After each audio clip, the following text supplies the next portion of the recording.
This podcast is brought to you by Penji. Penji is a creative subscription service that gives you access to pre-vetted, agency-trained creatives from all over the world.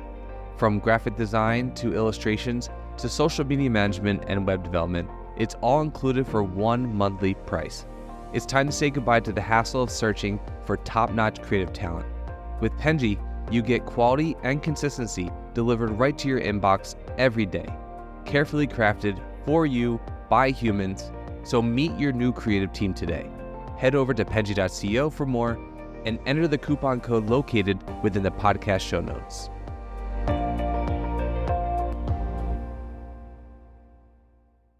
Hello, everybody. Welcome to the Fully Managed podcast.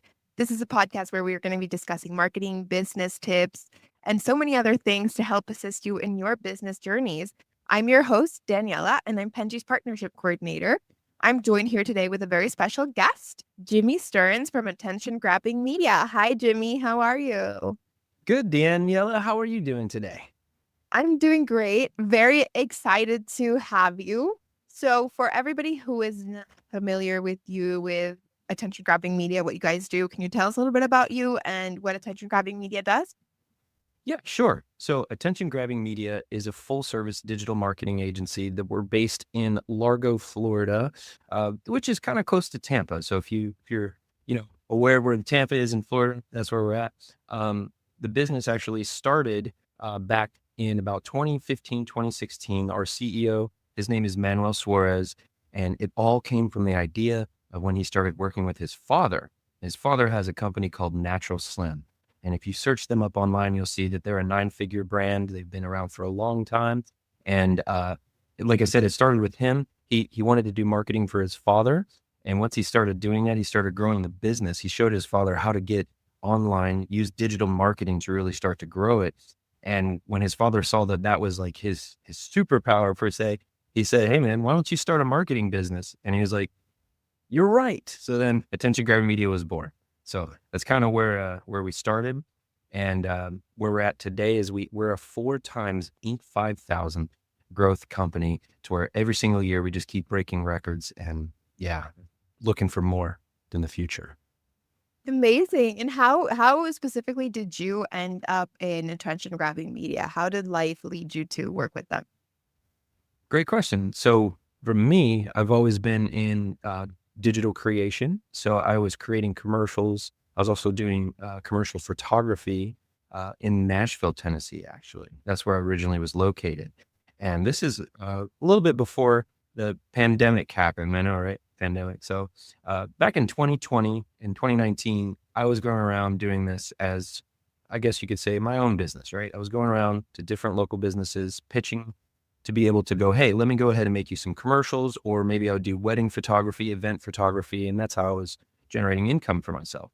And along the way, I came across this company actually through my now wife. She was my girlfriend then. She was actually working for them, and she showed me, she said, "Hey, you know what? These guys are amazing. They're doing marketing, and you're really good at doing voiceover work, doing commercial and video photography and things like that. So why don't you apply?" I said, "Sure, why not?" So I reached out, and long story short, they were going to originally deny me. It's funnily enough, I applied to be a videographer for them. And they said, "You know what, we're not actually hiring for that right now." And my hopes and dreams, they were crushed. And then about a week later, I got a call back and said, "Actually, you know what? We looked at your work, changed our mind. What do you say? Let's get started." And so that was right before the pandemic, and I was working remotely actually at the time, which was great for me because when it did happen, whenever, when COVID hit, You're I like was like, ahead of your time, I was like, "Yeah, I'm good to go. I'm already remote." I was so that's kind of how it started there. And I was writing scripts, helping video editors with getting ads created, and basically the whole process of going through, like, learning with the client's market research, going through and everything and saying, like, "Okay, you have XYZ product. All right, let's write the ad like this." And I would give it to our account managers, with the ad copy and all that good stuff. And we would run them, split test, get the data back, and then create new ones. And that's kind of how I started. And over the years, what happened is my ability to get good sales and to actually get a lot of good leads from these ads grabbed the attention of our CEO. And so he reached out to me and he said, why don't you move down here and come to be in our local office here? We'd really appreciate having you actually in person. And so after that, I bumped my way up from just being, someone who wrote ads and did things like that to creative director position for our CEO, Manuel Suarez, and kept growing from there, honestly, because we started creating podcasts with very high, like, what would you say, like these individuals that are just like really big in the business game. I don't know if you've heard of Elena Cardone. It's the wife of Grant Cardone. We've had her on the podcast. We've had Dan Henry. We've also had Les Brown, a wonderful public speaker, and many, many more names I can mention. But we started having a podcast that was growing really big. And we started to create more and more like leads, I guess you could say, with putting that out there and running Manuel's social media. We grew it from the ground up to over 50,000 followers, and it just keeps going and going and going. And that's kind of where I'm at now-ish, is kind of that. We moved out of where I'm just doing for Manuel Suarez, and I'm actually helping all of our clients. I'm in the zone now to where I fly out across the country to help actually build studios, and I help clients create their content so that we then can take it and distribute it across all the different platforms, help with directing, help actually getting them their gear, and kind of setting up in a way their own video production, if that makes sense. That's amazing. Yeah, and I feel like right now video production is so huge, um, in marketing, especially. Like I think I wasn't expecting for it to grow so much to the point where it's like, everybody has to be a videographer basically for their own business. So I think right now companies like this one can definitely provide a lot more value than probably back in 2019, 2020 when you were doing it. Like obviously there was a different way, but it's growing exponentially, right? Oh, absolutely. Yeah. We're in the day and age now to where, like TikTok, and at least in our opinion, TikTok is taking off to the point to where if you haven't already noticed, if you go to the TikTok lives where we have the people selling on there, I think that's the next big wave. 2025 is going to be TikTok live. TikTok Live is huge, and I didn't know businesses will do like they'll start doing. I've seen like local businesses like that will just start putting out all of their inventory on TikTok lives, and they're like, yeah, right now if you purchase it, it's like 80% off. And I'm just like, what? Like, and apparently they do really well because like people will go in and like start buying stuff. Oh yeah, we actually over this weekend, for the company I was telling you Black about, his father's Friday. company, Yeah. Natural Slim. We actually did for Black Friday and Cyber Monday. We went and did TikTok lives, and we were just kind of going through the motions, learning the platform. I know that there's a lot of people out there already doing it, but for us, we started jumping into the game and seeing how it went. And man, it is insane. It's so great. Like we had, man, the impressions over just a 3-hour period was almost 1 million impressions. 1 million.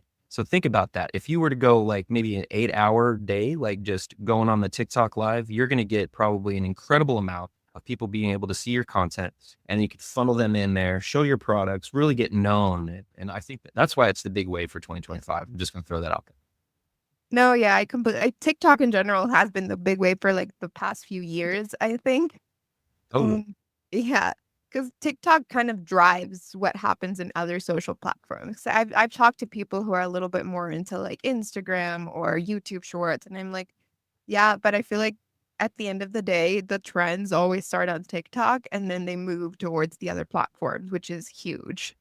I agree. Yeah. Yeah. So it's incredible. So yeah, I mean, what you're doing is really important and definitely useful because I also feel like there's a lot of people who are just because it's gaining traction, like just because something is getting important doesn't mean that everybody knows how to do it or how to maximize the success from that. Mhm. I think like companies like this that can actually help clients to do that are very important, which actually leads me to my first question, which how are you guys sort of using data, using analytics, using all of these tools that we're currently seeing online for digital marketing specifically to maximize a client's success, or to help them with growth or reach whatever goals they have? Okay, so great question. So there are so many different analytic tools that are out there, just really depending on what platform you're doing what on, right? So depending on if you're doing email, SMS, of course, there's multiple ones. There's like Go High Level, there's Keep, et cetera, like that, right? And then for Google, you get the Google dashboard and all that. And the Meta, of course, going into the Meta Business Suite. Basically, what we do is we look at what does and doesn't work. It's all about testing. You have to consistently keep testing. So once you do your market research, especially if you're like a marketing company like us and we bring on a client, you do your market research, you figure out what it is that the competitors are doing, what it is that your particular client is trying to sell. And as long as the product and service is helping people in some sort of way, I mean, you're going to do a great job, right? So we craft the copy, craft the images, craft the videos in a way that when we go through an A/B test, we just check box on the ones that work and we check box also on the ones that don't work. So we stop doing that. And you could see it in the ad spend, whenever you're starting to actually go through, you can see like, okay, I'm getting less and less cost per click on these particular ones and there's more on this one. So it's really, really all about testing, because sometimes the funny part is us as marketers, we'll look at it and we'll say, man, I really like the way this image looks. And we'll see another one. We're like, I don't think that one's going to convert. And then it turns out, boom, this one takes off. And the one we thought that was going to be good dies, right? So it's all about testing, testing, testing. That's marketing.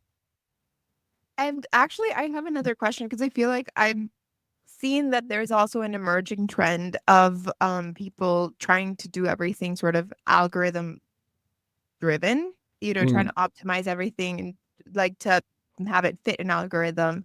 They're doing a lot of things like SEO, and obviously there's a space Mhm. for all of this, and there's usefulness.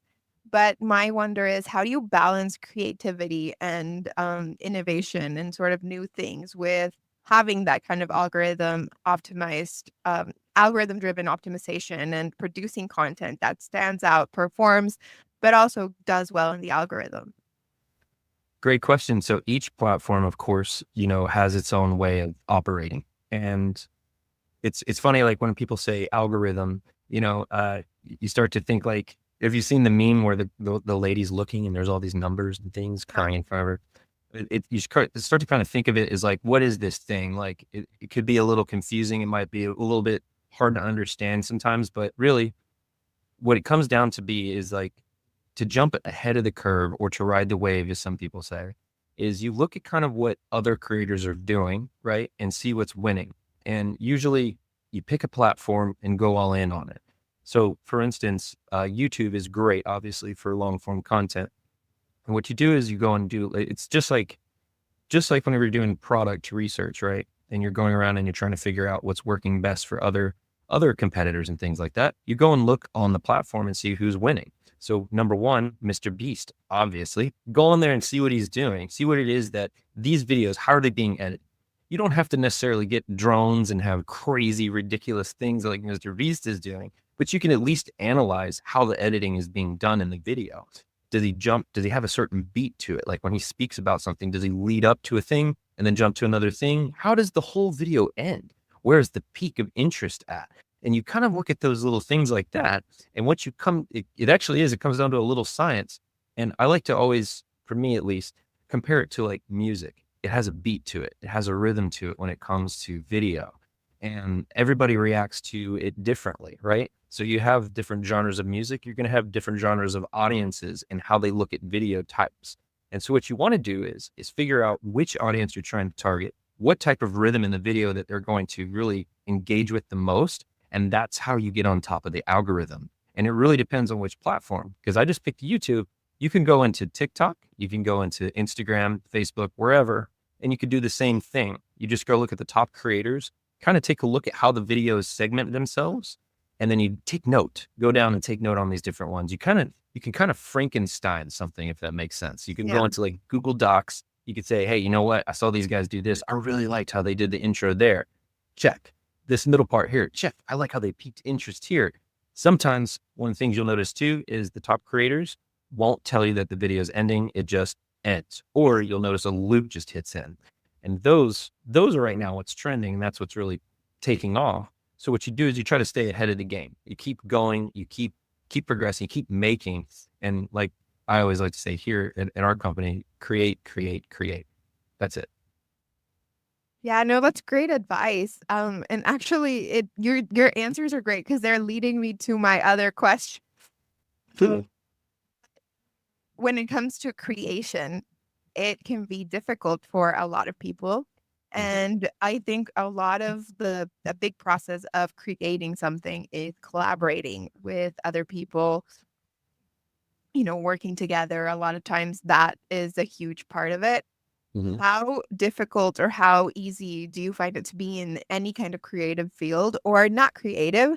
But I think like with digital marketing, that is the current digital marketing trends that are requiring people to be more creative, even if maybe they are not, but they're requiring businesses to lean into a little bit more into that creativity. How do you think it is that process is being now that things have changed, and how do you manage to align with clients to sort of have unified visions? Because at Penji, we also are a creative business, and I Mhm. think we also have to sort of see how that process is with our clients, because I think we also get a lot of people who they are Mhm. not we're a graphic design business, right? So a lot of times they don't know what they're asking for precisely. They're like, "We want a logo." And as a designer, the designer knows, like, that they need more specific details in order to create that logo. But the customer doesn't understand that because they're not that, like maybe they're just good at their product and they're not that creatively inclined, if that makes sense. And there's like a disconnect. So I think like there's always like that process of that's why we create a lot of material to teach our clients, like, Mhm. okay, when you ask for a logo, you have to make sure like what kind of logo? Do you want it to be a maximalist logo? Do you want it to be very like minimalist? Do you want it to be very sleek? Whatever it is, so that we can Mhm. also give them the best results to what they're asking for. So that's a really good question because over the years of working with multiple different clients over multiple different projects, even with graphic design, especially with logos too, what I've learned and what I've noticed that works the best is that sometimes there's misunderstandings in the language when it comes to communication, especially whenever you're a graphic designer and you're speaking to somebody who has no clue what Photoshop is or what Adobe Illustrator is. They don't know what the tools are called. They don't know what they do, right? And it's just kind of like it kind of creates a barrier in a way, right? And so I think that the clients, they know what they do know what they want. I think it's just that a lot of times they don't know how to communicate it fully to you, and vice versa. The graphic designer trying to ask the question in a full way that, you know, we're both on the same page. And what I think is really great about today is that we have something called ChatGPT. And what's great about it is not only does it translate into other languages, right, like Spanish or Italian or German, but it can really break down that barrier between the client and the artist. It really can break it down because you could literally go into the chat and say, hey, you know what? I'm trying to create a logo for a client and I really want to make it easy for them to understand exactly how I'm asking this, and provide like real, real expectations, how long it's going to take to do this, et cetera, et cetera, and also provide examples for them. So it really breaks it down and you'd be surprised. Using ChatGPT will help you break down that barrier. And I think really it's communication. Communication with your client is going to get you the best results and also being transparent and setting the right expectations because communication will buy you time. Yeah, that's true. Definitely. We've definitely like you said, we've learned that over the years. But I was curious 'cause I think any kind of creative agency or service will face that hurdle when you're going to realize that like your client doesn't understand, you don't understand, and then there's like that gap in the middle, right? You can go back and forth for like a week until, oh, that kind of like this. And it's like, And then your hey, it took us customer a gets, week. like the client gets mad, you get mad, like it's just like an overall frustrating experience, I think. Right. Um, and I mean, I'm not a designer. I'm obviously in the marketing team, but I've learned a lot about design from working here. And I've definitely learned a lot about how to properly ask for a lot of these things. Because before I would also just kind of be like, oh, yeah, like a pink logo. Yeah. Yeah. And then, you realize like, "Oh, no, no, that's not what kind of pink logo," right? Right. Yeah. Yeah. Actually, and I also wanted to ask you another question, which is Mhm. with I'm assuming that you guys have, like a lot of different types of people coming to you. You're working with a lot of different companies, you're working with your own company.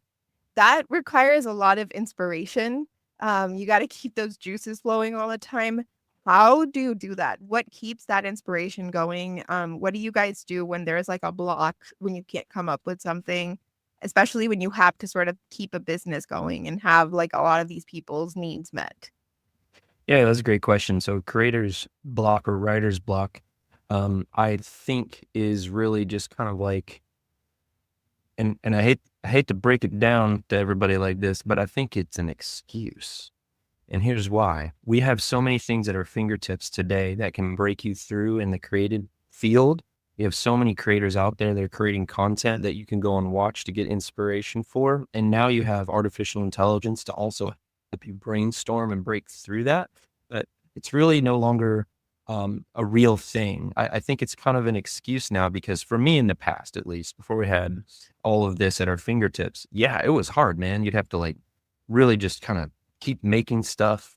And that was like my go-to was like, just create, create, create, just keep creating stuff. Eventually something's going to look good. Right.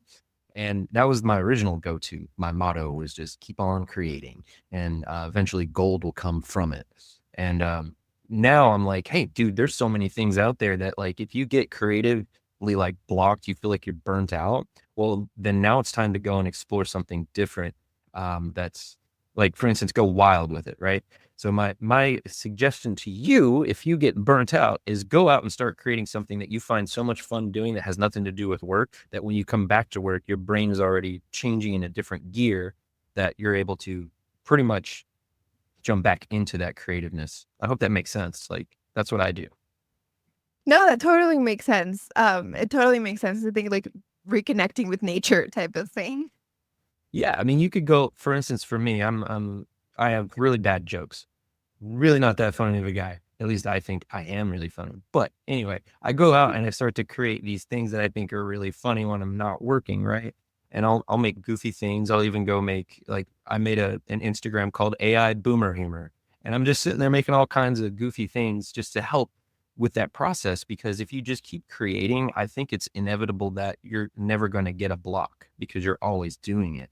And I think once you stop, at any point in time, if you stop, then that's when it starts to build that barrier for you. Yeah, for sure. Because then you run out of practice, basically.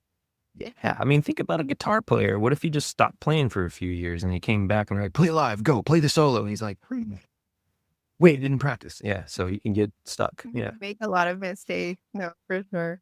Well, Jimmy, thank you so much for doing this. It's been great having you on the podcast. I do have a little game prepared before I let you go.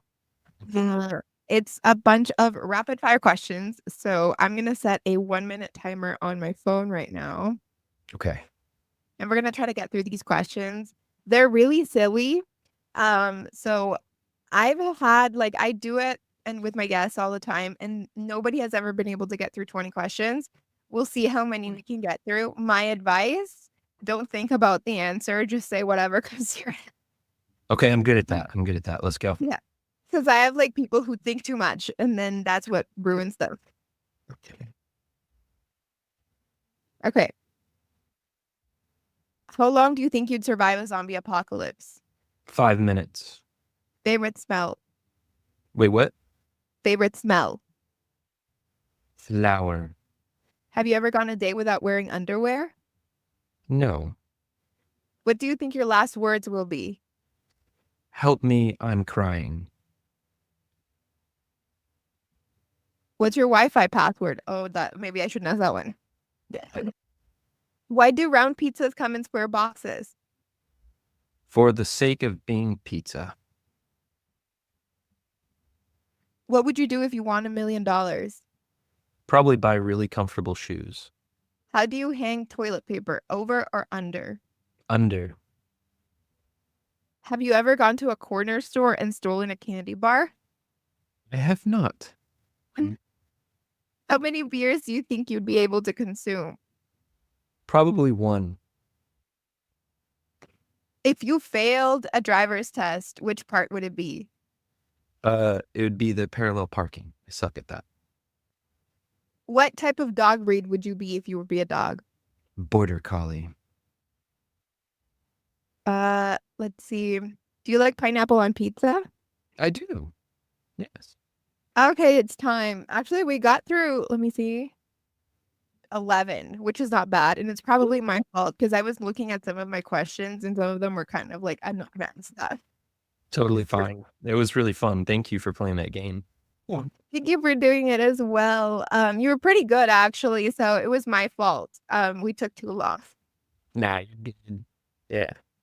Jimmy, thank you so much for doing this. Before I let you go, before we finish this, I want to give you the space to plug anything that you want to plug.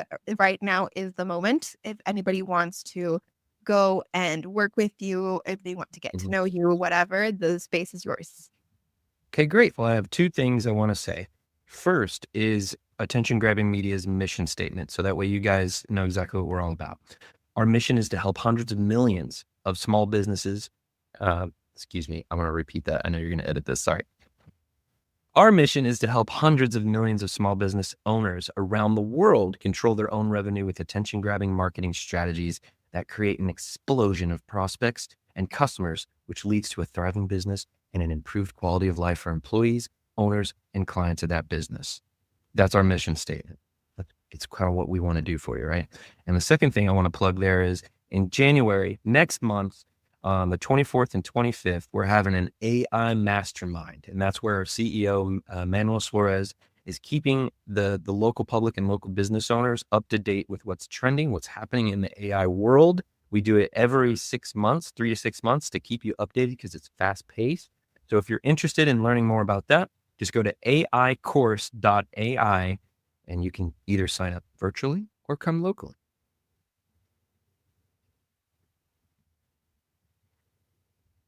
I was muted. Amazing. I will be adding the links to attention grabbing media and all of these things to our description so that people watching the video can go ahead and watch it. And for all of our listeners, go to the description of the video to click the links. Jimmy, it was so great to have you on the podcast today. It was so fun. Absolutely. Thank you, Danielle. I really appreciate that you guys reached out to us, and especially me. And I really, really had a good time. Thank you. I really appreciate having you on. Thank you so much. We're very, very excited.